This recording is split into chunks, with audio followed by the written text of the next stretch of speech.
hər birinizi salamlayıram. Mən Aytən müəllimə sizə bugün biologiyadan mövzu izahı verəcəm. Çalışacağam ki, bundan sonra qısa mövzu izahları verim. Təbii ki, hansı mövzular sizə maraqlıdırsa, siz həmin mövzuların adlarını aşağıda yorum hissəsində qeyd edin. Mən hər birini izah etməyə çalışacağam. Bugün isə biz sizə deməli ürəyin quruluşu haqqında məlumat verəcəm. Ürəyin quruluşundan danışmaqdan əvvəl deməli qeyd edək ki, ilk dəfə mollyuskalar tipində yaranıbdır ürək bildiyimiz kimi və ondan sonra balıqlarda yaranıbdır. Bilirsiniz ki, balıqlarda 2 kameralı ürəkdir, 2 kameralıdır. Suda, quruda yaşayanlarda isə deməli 3 kameralı ürək malikdir. Bundan əlavə təbii ki, 3 kameralı ürək sürünənlərə də aiddir. Ancaq ki, sürünənlərin inkişafına baxanda biz təkamüldə timsahda deməli 4 kameralı ürək müşahidə olunur. Ancaq ki, biz həmin bu 4 kameralı ürəyi ilk dəfə timsahda yaranır demirik. Çünki təkamüldə ilk 4 kameralı ürək ilk məməlilərdə deməli yaranmışdır. Bundan sonra təbii ki, ali məməlilərdə də 4 kameralı ürək mövcuddur. Həmçinin də quşlarda 4 kameralı ürək mövcuddur. İndi isə gələk həmin bu ürəyimizin quruluşuna. Ürək təbii ki, bilirsiniz 4 kameradan ibarətdir. 2 hissə sağ-sol olaraq bölünübdür. Sağ istiqamətdə venoz qan mövcuddur. Sol istiqamətimizdə isə arterial, yəni təmiz qan mövcuddur. Burada da şəklə biz nəzər yetirsək, damarlara baxsaq, aortanı görürük.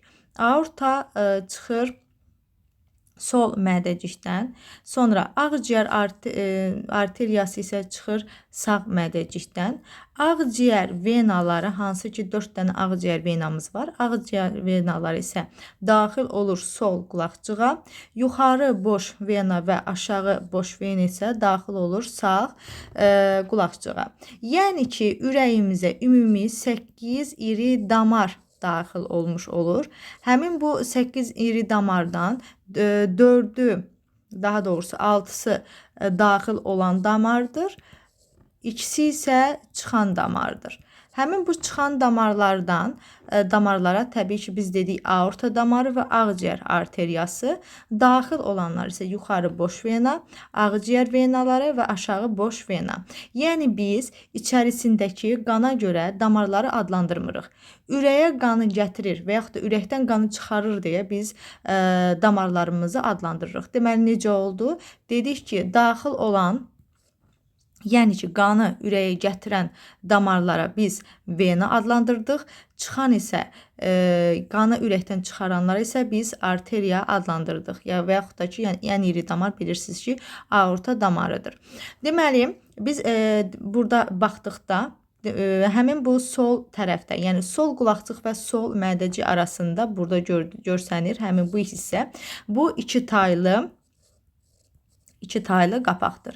2 taylı qapaqdır. Sağ tərəfdə isə sağ qulaqcıq və sağ mədəcik arasında bu hissədə isə biz deyirik ki, 3 taylı qapaqdır. Həmin bu şəkilə siz nəzər yetirsəniz, görərsiniz ki, sol tərəfdə mədəciyin divarı sağ tərəfdə mədəciyin divarından qalındır. Məqsəd nədir burada? Yəni həmin bu qan aortaya təzyiqlə vurulduğuna görə biz burada deyirik ki, deməli əzələ güclü olmalıdır və tay artdıqca yadımızda saxlayaq ki, qapaqların tayı artdıqca həmin hissədə güc zəifləmiş olur. Yəni ki, sağ mədəcikdə 3 taylı qapaqdır və 3 taylı olduğuna görə də onun gücü sol tərəfdən, yəni qismən zəif olmuş olur. Və bundan da əlavə biz deyirik ki, həmin bu sol mədəcik və sağ mədəcikdən çıxan damar, hansı ki, aorta və ağciyər arteriyasında aralarında aypara, baxın, aypara aypara qapaqlar mövcuddur. Bu damarlar ümumiyyətlə nə işə yarayır?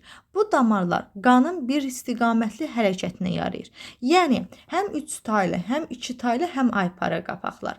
Bunlar qanın geri qayıtmasının qarşısını alır. Yəni, birbaşa olaraq çıxdıqdan sonra geri qayıtmırlar. Yəni, burada ən önəmli belə deyək, funksiyaları budur. Yadımızda saxlayırıq ki, həmin bu 8 iri damardan 5-ində arterial qan var. 5-ində arterial. Hansıdır bu arterial qan olan damarlar? Deyirsiniz ki, aortada arterial damardır və 4 ədəd ağciyər venalarında deməli arterial qan var. 3 damarımızda isə venoz qan var. Bu venoz qanlar hansı damarlardadır? Deyirsiniz ki, ağciyər arteriyasında və yuxarı və aşağı boş venalarda daxilində venoz qan mövcuddur. Bu günlük bura qədər. İnşallah ki, ürəyin quruluşunu tam sizə izah edə bildim və izahımı da anladınız. İnşallah gələn izahlarda görüşərik.